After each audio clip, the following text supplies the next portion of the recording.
Hi there, folks. This is Adam with 8 Badge Gaming coming to you with a brand new deck tech for a new week. Today, we are going to be teching the Baby Buzzwole deck. Now, this is going to be a deck that was actually used by Igor Costa to take first in the regionals in Madison just in the past couple of weeks there. It also ended up placing in 5th, 8th, and 12th within the same regional. So overall, it was a strongly placing deck, and it's going to be very similar to a lot of the Buzzwole builds that you've seen out there with a couple key differences. So let's go ahead and hop into the deck tech itself. Now, with the deck, as the name suggests, we're running 3 full Baby Buzzwole, the basic Buzzwole from the Forbidden Light set, and we're using this as one of the best attackers in the deck. There's still obviously going to be the Buzzwole GX, but this is going to be your main portion of your mid game, and that's because of its Sledgehammer attack. And Sledgehammer is a single fighting energy, and it hits for 30 base damage. But if your opponent has exactly 4 prize cards remaining, this attack does 90 more damage. That means that this is going to be a 1 energy attachment for 120 damage. Now, this is also going to be on 130 HP attacker, meaning that a lot of the things, such as, say, a Zoroark, aren't going to be able to one-shot it where it's not an EX or GX, so a Choice Band isn't going to add any extra damage to it. Now, its swing around attack will also be applicable at times, which is double fighting and 1 generic for an 80 damage attack, and you flip 2 coins and it deals 20 extra damage for each heads that you flip out of those 2 coins. So it can range from the 80 to 120 with the 3 energy attachments. Now, where we are looking to attach things like Strong Energy or the Beast Energy Prism Star, this could be easily anywhere up to 170 to 190 damage with a single hit, either between the Sledgehammer or the Swing Around.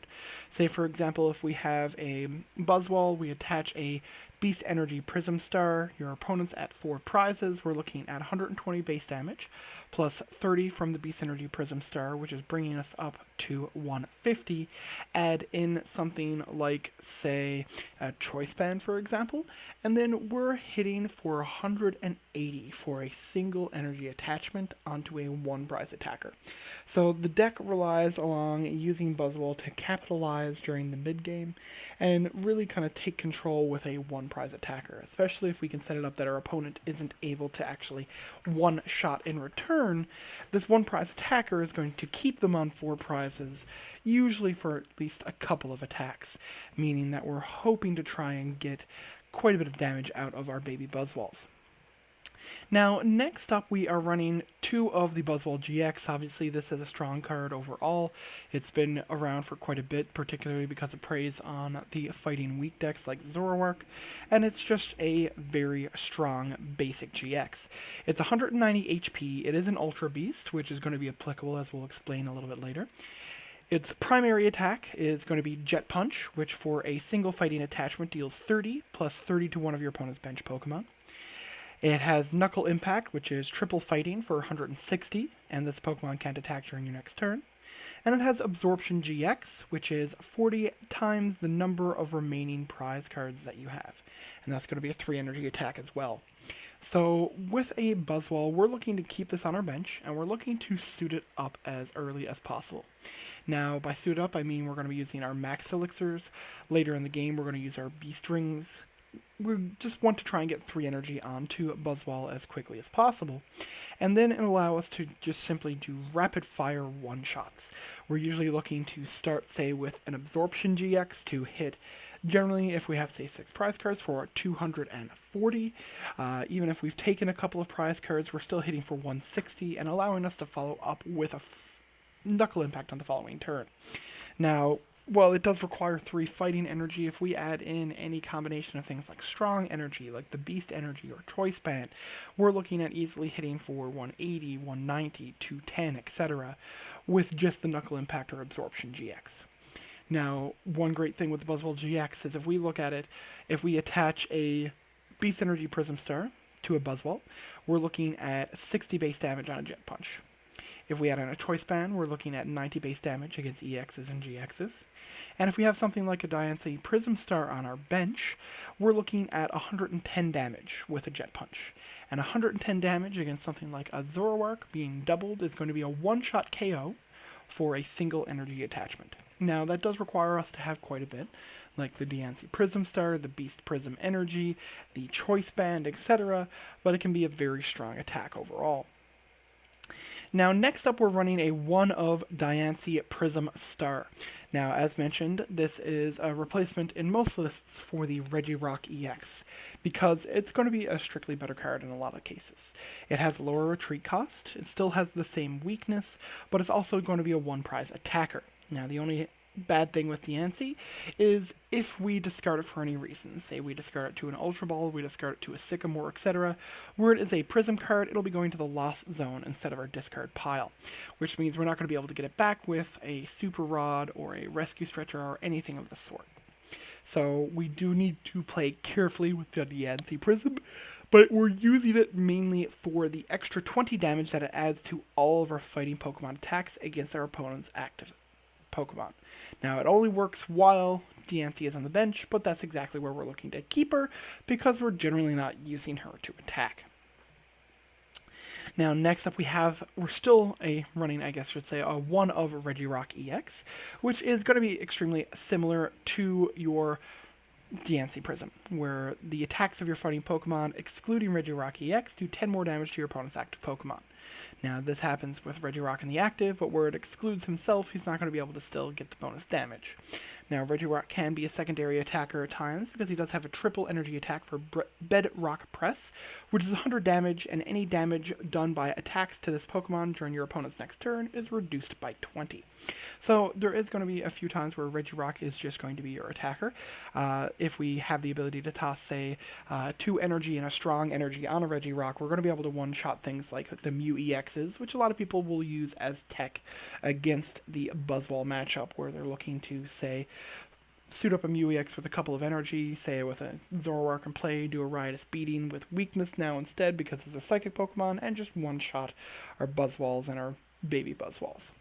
But with Regirock, he can be a good secondary attacker, but we are mainly looking to use him for the bonus damage ability of Regipower. Now, next up, we are running a 1-1 line of Rockruff and Lycanroc GX.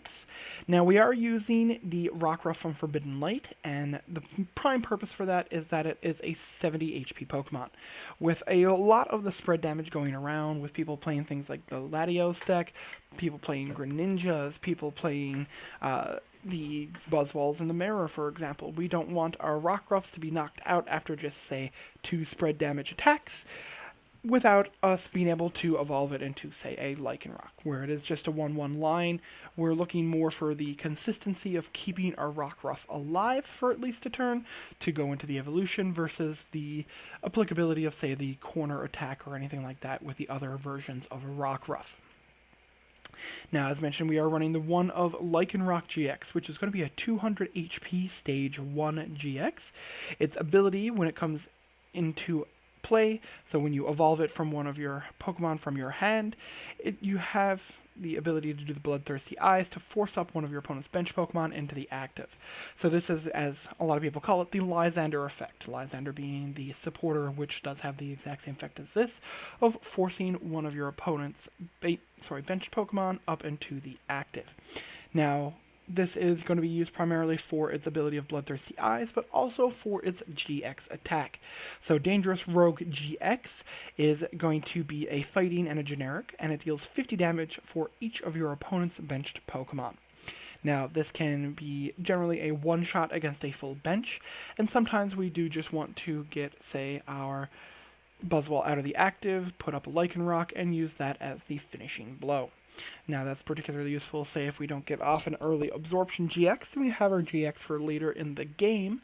If we're down to, say, 2 or 3 prizes, we're usually going to be looking to use the Dangerous Rogue GX rather than the Absorption GX, if at all possible. Now, it does have the ability to attack for a triple energy total of just a fighting and 2 generic for just a regular 110 damage with its Claw/attack. Now, rounding out our Pokemon, we have a 1 of Tapu Lele, just for the ability to Wonder Tag for a trainer at any given point, particularly a supporter, I should say. Being able to get a draw supporter when we're low in hand, if we don't have our artillery going or anything like that, is going to be extremely useful. Or being able to tutor up an N to shut down our opponent's hand, or a Guzma to force up a benched Pokemon for a KO, is always going to be applicable. Now we do have a 1/1 line of Remoraid Octillery, and this is going to be using the Ion Pool Remoraid just as the technical best in slot with its ability to discard Stadium cards with the Ion Pool attack, and the Octillery is primarily being used for the Abyssal Hand. We're never going to be able to use the Hug attack with this Pokemon because we're not running any water energy of any type. But its Abyssal Hand, which says once during your turn you may draw until you have 5 cards in hand, is going to be extremely good card advantage for this deck. This deck is usually looking to expend its resources as quickly as possible. It's looking to suit up its Buzzwalls, lay its energy, and use its Ultra Balls, use its Beast Rings, use its Max Elixirs, etc. We want to have a Pokemon that can consistently draw us a significant amount of cards, and Octillery is the best in slot here, and that's because of us running Brooklet Hill, which we'll get into in a moment. Now, finally, we're moving on into our trainers. So this is going to include our items, our supporters, and our Pokemon tools. Now, this deck is running 3 Beast Rings. We're not going for the full 4 of. Sometimes the Beast Ring can be a bit of a dead card in the early game. And what Beast Ring does is you can play this card only if your opponent has exactly 3 or 4 prize cards remaining. You get to search your deck for up to 2 basic energy cards and attach them to one of your Ultra Beasts, then shuffle your deck. So if your opponent does take an early knockout, they take a KO on one of your Buzzwalls, on your Tapu Lele, etc., you're going to be able to use a Beast Ring to immediately suit up another Pokemon with at least 2 energy. We're looking primarily at the Buzzwalls and the Buzzwole GXs here, and be able to immediately go in for the attack. Now, the Beast Ring to get an energy onto the Baby Buzzwole is going to be extremely applicable as well, as if our opponent has specifically 4 prize cards remaining, it means that we're going to be able to use that Sledgehammer with the extra damage there as well. Now, next up we have a 4 of Max Elixir. Now, Max Elixir lets you look at the top 6 cards of your deck, attach a basic energy card that you find there to a basic Pokemon on your bench, and then you can shuffle the other cards back into your deck. Now, this is going to be used to try and suit up our Buzzwalls and our Buzzwole GXs as quickly as possible, get energy onto them faster than the typical 1 energy attachment that we're normally allowed per turn, and then immediately try to go for the big damage attacks. Now, next up, we are running a 1 of Super Rod. Now, this lets us shuffle any combination of 3 Pokemon or basic energy from our discard back into our deck. So this will let us buy back, say, fighting energy late in the game if we're looking to be able to get the attacks continuing through, say, any type of oppression or any type of knockouts that our opponent might be able to get on us. But we're mainly going to be looking to use this to shuffle in Pokemon that might be discarded to things like a Sycamore or get early KO'd. So, say, for example, if they do an early KO on our Remoraid or on our Octillery, we're going to want to be able to Super Rod that back in. Same thing goes with our Buzzwole GX. Next, we're running a 4 of Ultra Ball, which is going to be common in pretty much every deck that you're going to see in Standard. And Ultra Ball just lets you pitch 2 cards from your hand, as well as the Ultra Ball to search your deck for any Pokemon, reveal it, and put it in your hand. Now, this is going to let you tutor out any specific Pokemon that you need, but this can be used very well to get our evolutions. We do have other ways to get our basic Pokemon in play, but we don't have many to get our Octilleries, to tutor up our Tapu Lele, to go and get our Lycanroc GX, etc., and that's where the prime uses of Ultra Ball are going to be, other than just straight getting Pokemon when we need them. Now, next up, we're running a 3 of Brooklet Hill, and this comes to where we mentioned that the Remoraid is the best basic to have in the deck for the draw supporters, because we're having the 1/1 line of Remoraid Octillery. And that's because Brooklet Hill, which lets us once per turn tutor a basic water or basic fighting Pokemon out of our deck and onto our bench. Now, this is going to be used to let us get the Remoraid out early, let us get any one of our fighting Pokemon that's actually going to be a primary attacker, let us get our Buzzwalls, let us get our Buzzwole GXs, the Rockruff, the Diancie, the Regirock, etc. The only Pokemon that can't be put onto the bench with Brooklet Hill would be the Lele, and technically the Octillery and the Lycanroc were their evolutions. But this is going to let us get any basic out of our deck other than Lele and put it directly onto the bench, which is going to give us the consistency to always have an attacker ready to go. Now next up, we are getting into our supporters. We're running a 2 of Cynthia, which lets you shuffle your hand into your deck and draw 6 cards. This is useful when you don't want to actually discard the cards that are in your hand, either to, say, a Sycamore, or if you don't want to go down to fewer cards or put your opponent up cards with an N, the Cynthia is just going to be good card advantage. Then we're running a full 4 of Guzma, as we want to be able to keep our opponent's benched Pokemon up into the active as often as possible, particularly after we soften them up. And this is great with the baby Buzzwole, letting us force up Pokemon that either don't have the ability to retreat or might have already been damaged for the Buzzwole to get in for that 120 with Sledgehammer, or the additional damage off using things like the Beast Energy, Strong Energy, and Choice Band. Next, we have a 2 of N. Sometimes we do get behind on the prize trade, and sometimes we want to be able to enter our opponent down to a low number of cards in hand while potentially putting us up as well. Or if for any reason our opponent has a significant amount of cards in hand and a low number of prizes remaining, an N is just going to set them back, or as we would hope, as much as possible. Sometimes we do just need an N effect to be able to buy us a couple of turns to just finish off our opponent's Pokemon and to win the game overall. Now next we have a full 4 of Sycamore as the primary draw supporter in the deck, and Sycamore just lets us discard our hand and then draw 7 cards. So this is going to let us just fill our hand up as quickly as possible, let us get rid of any cards that might just be sitting dead, such as, say, Beast Rings after our opponent's below 3 prizes, or getting rid of things like extra Brooklet Hills, or anything like that, to just let us replenish it with a brand new hand to hopefully just keep laying down some oppressive force on our opponents. Now next we have a 3 of Choice Band, which is going to be used for the extra damage primarily. It's going to just do the extra 30 damage to our opponent's active if they're a GX or EX, and we're going to be throwing this down mainly on our Buzzwoles. The extra damage with either the Sledgehammer on the baby Buzzwole or the Jet Punch on the Buzzwole GX can be extremely applicable, and as mentioned, if we do have the ability to go Choice Band, Beast Energy, Diancie, and a Buzzwole with our opponent having a Zoroark in the active, we're going to be able to just one-shot it easily.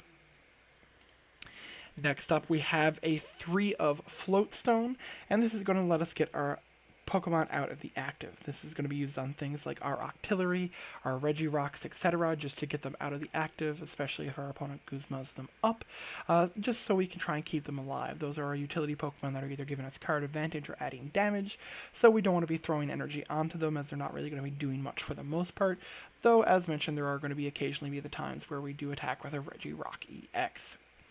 Next we have our energy. So we're running a full 4 of Strong Energy. This card can only be attached to fighting Pokemon and provides a single fighting energy while it's attached to a fighting Pokemon. The fighting Pokemon this card is attached to deals an extra 20 damage to your opponent's active Pokemon. Now this is particularly useful as it's an energy that lets our Buzzwoles attack, but also adds in extra damage. While it can't be hit by a Max Elixir where it is a special energy, it's still giving us the added damage and the added punch that we need sometimes to make our numbers work for an easy KO. Then we have our 1 of Beast Energy Prism Star. Obviously, with the Prism Star restriction, we can only have a single copy of this in the deck, and that's probably a good thing, as this can only go on an Ultra Beast, but provides an extra 30 damage to the Ultra Beast it's attached to, and acts as an energy of any type. So this is just going to be a strong card overall. The extra damage from it is always going to be applicable, and we'll always pretty much be happy to see it. And finally, rounding off our energy, we're running 10 Fighting Energy. That's 1-0 for a total of 15 energy in the deck. Now, the reason we're going with 10 Fighting Energy is we do want to consistently hit off Max Elixir if at all possible, because we want to try and suit up those Buzzwoles as quickly and efficiently as possible. So that clues up the deck tech itself there today. It's a fairly straightforward deck, and I actually do look forward to playing it. I do want to see if I can make the Baby Buzzwole work. Obviously, this is an extremely strong deck with its placings in the regionals in Madison, with that first, fifth, eighth, and 12th place. So this is going to be looking forward to this being a great deck to play with. Hopefully, I'll be able to play it sufficiently well to give you a great idea of how it actually operates. And as always, we do greatly appreciate your viewership. This is Adam with 8 Badge Gaming signing off and hoping you all have yourselves a wonderful day.